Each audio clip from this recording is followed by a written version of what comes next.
Hello everybody, welcome back to my channel. One of the most popular videos on this channel is me talking about all the tattoos that are on my body. I do understand why this video is so popular.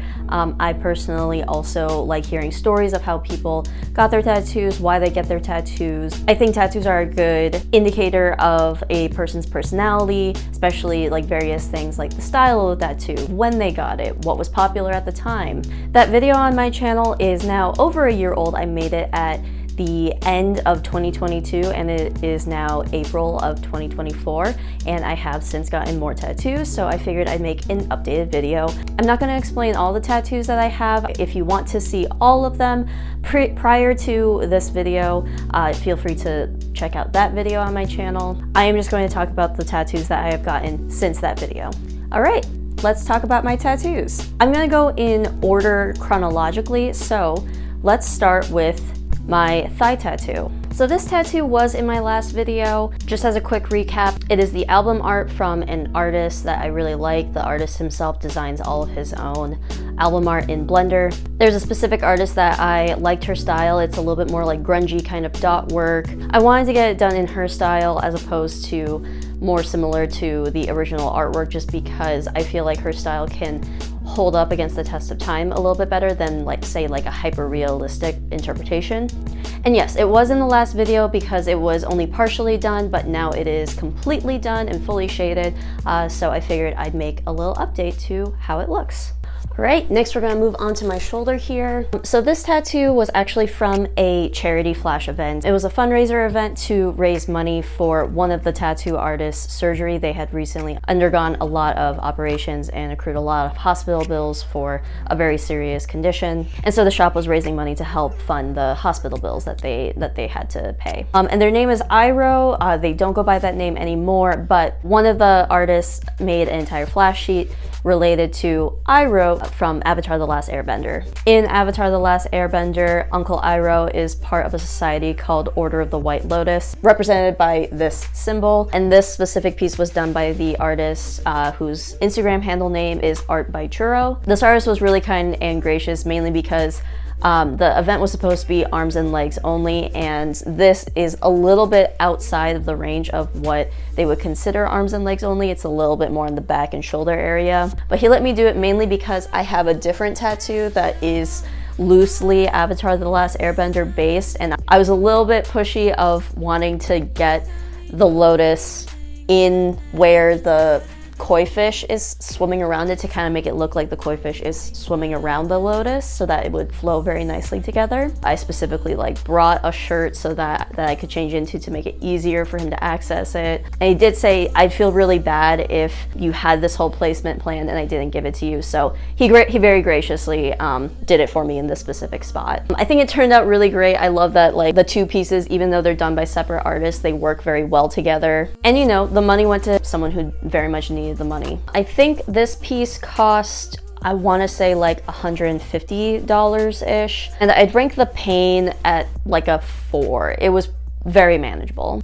Alright, next tattoo is going to be my wrist here. So this tattoo is the sigil of an artist that I very much like. The artist's name is Kamara. His symbol is supposed to be like that, so I wanted it specifically oriented like this so that most of the time when my arms are down like this, it is in the correct position. But granted, it looks correct either this way or this way. This was done by the artist Gasp4K on Instagram. He is the same artist that did this tattoo for me.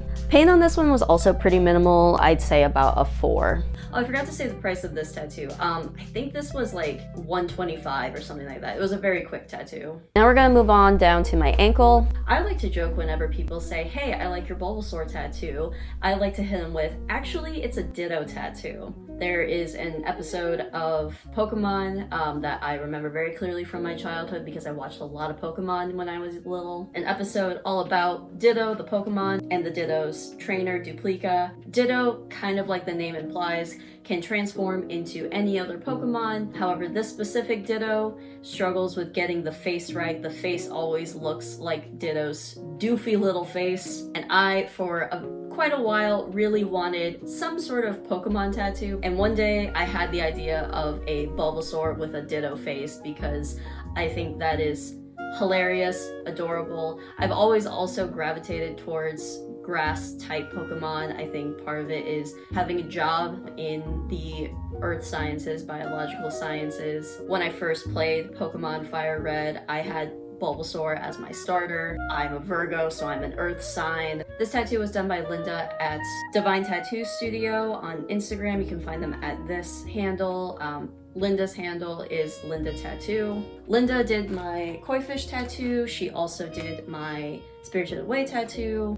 This tattoo I think was like $200 maybe. Pain on the Bulbasaur tattoo was a lot higher than I expected it to be. I would put it at like an 8. It was pretty hard to get through this one. Part of it was the actual pain of getting tattooed in that spot, in the nerves. The other part of the pain was the positioning of my leg. It just felt like my leg was getting stiff and I felt like I needed to move it. It wasn't pain, it was just uncomfortability. I think part of it was also, in order for the artist to get their lines really clean, they kind of have to push down on the skin. It felt like the artist was bruising my leg because of how much she had to like hold my skin down. I don't think she actually left a bruise, it just felt like that. But yeah, I really hated the inner calf. If I could avoid getting tattooed there in the future, I will. Moving on to my other ankle tattoo. These are the arrows from Dance Dance Revolution. I grew up playing a lot of Dance Dance Revolution. I was able to get up to standard level, which if you don't know, the levels go beginner, light, standard, and expert. So I got pretty good as a kid. This tattoo was done by Faye Tattoos. Her name is Jordan. The tattoo shop is Weird Ink Society. Jordan does a lot of glitter, extremely bright colored tattoos. I really wanted to see her specifically for this tattoo. DDR has a lot of bright neon colors. This tattoo was also very quick. Jordan is particularly seasoned in the tattoo industry. She did this one in an hour tops, including setup and cleanup and everything. I think ultimately this tattoo also was about $150. Pain-wise, it was actually pretty low, unlike the inner side of the calf. I'd say it's like around a 4 or a 5. I could actually feel the line on, especially that front arrow.